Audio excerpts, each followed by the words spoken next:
So friends, आपल्या सगळ्यांचं मनोरंजन करण्यासाठी आपल्या सगळ्यांना खळखळवून हसायला लावणारी अशी हाऊसफुल 5 ही फिल्म रिलीजसाठी तयार आहे आणि त्याचाच ट्रेलर रिलीज झालाय. मी त्याचा टीजर रिव्ह्यू देखील केला होता आणि त्यानंतर आता तिचा ट्रेलर रिलीज झालाय आणि तुम्हाला कसा वाटला हेच तुमच्याबरोबर शेअर करणार आहे. चला तर लगेच सुरू करूया.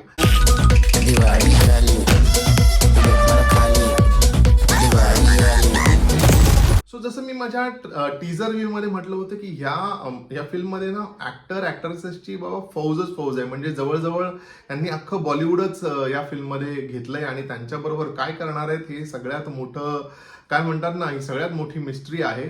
ट्रेलर रिलीज झाल्यानंतर म्हणजे थोड्या लेवलपर्यंत कळलंय की कोणाकोणाचं काय काय काम असू शकतं. बट त्या व्यतिरिक्तही अनेक असे कलाकार आहेत ज्यांचं एक्झॅक्टली काय इथे याच्यामध्ये रोल असणार आहे आणि 2-2.5 तासाची जरी फिल्म असेल तर त्या सगळ्यांचं काय कॉन्ट्रीब्युशन असणार आहे, वेल ते आपल्याला फिल्म बघितल्यानंतरच कळेल. बट ट्रेलर बघितल्यानंतर एवढं कळलंय की बॉस या कॉमेडीची व्हॅल्यू जी आहे ना ती ऑलमोस्ट 69 बिलियन पाउंड आहे. म्हणजे जवळजवळ 7 लाख करोडची आहे. 69 बिलियन पाउंड्स का एम्पायर और 14 लोग. आणि ती कशी, तेच ट्रेलरमध्ये दिसतंय की एक जो मोठा बिझनेसमॅन आहे, जे कॅरेक्टर रणजित, जे अतिशय लेजेंडरी ऍक्टर आहेत, त्यांनी प्ले केलंय आणि त्यांच्या प्रॉपर्टीची व्हॅल्युएशन जी आहे ते ऑलमोस्ट 7 लाख करोड आहे. आणि ती ह्या जी शिपवरती ही जी पार्टी चालली आहे तिथे ते अनाऊन्स करणार आहेत की त्यांची जी विल आहे त्या प्रॉपर्टीचा जो पुढे कोण असणार आहे, त्या प्रॉपर्टीचा नॉमिनी कोण असणार आहे, कोणाकडे ती प्रॉपर्टी जाणार आहे. आणि ते अनाऊन्स करतात की ही प्रॉपर्टी माझा मुलगा जॉलीकडे जाणार आहे. मेरी इस एम्पायर का असली हकदार मेरी अपनी औलाद है जिसका नाम है जॉली. पण तिथेच येतो सगळ्यात मोठा ट्विस्ट. आपल्याला दिसतात 3-3 जॉली. आता 3-3 जॉली असल्यानंतर त्या प्रॉपर्टीचं काय होणार आहे, कोण खरा जॉली आहे आणि ती प्रॉपर्टी नक्की कोणाला मिळणार, हीच मला वाटतं फन राईड असणार आहे, हेच बघायला मिळणार आहे. पण फक्त एवढंच नसणार आहे.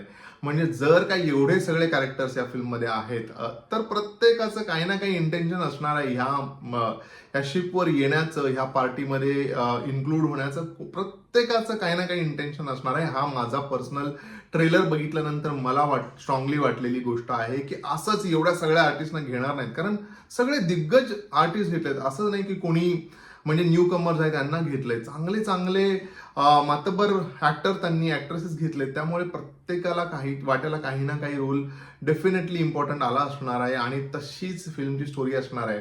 पण फक्त मजा मस्ती फन आहे का आणि फक्त हे विलची स्टोरी आहे का, तर नाही. म्हणजे याच्या व्यतिरिक्त ऑब्व्हियसली जसं त्यांनी म्हटलं की किलर कॉमेडी आहे. त्यामुळे काय आहे, मर्डर आहे, त्याच्यामध्ये मर्डर होणार आहे. मग तो मर्डर ऍक्च्युअली क्लिअरली दिसला नाही कोणाचा मर्डर होतो.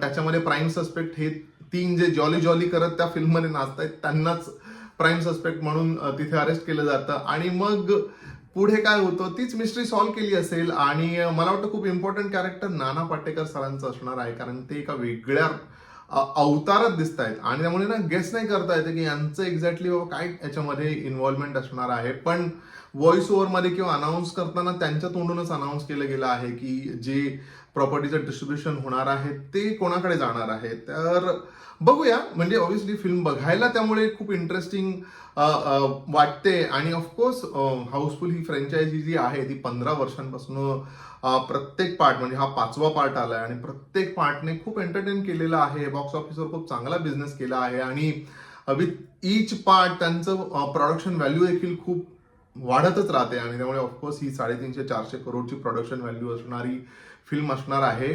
मला फक्त म्हणजे एकच वाटतं की एवढ्या सगळ्यांना घेतल्यानंतर तो एक गोंधळात कन्वर्ट न व्हावी फिल्म.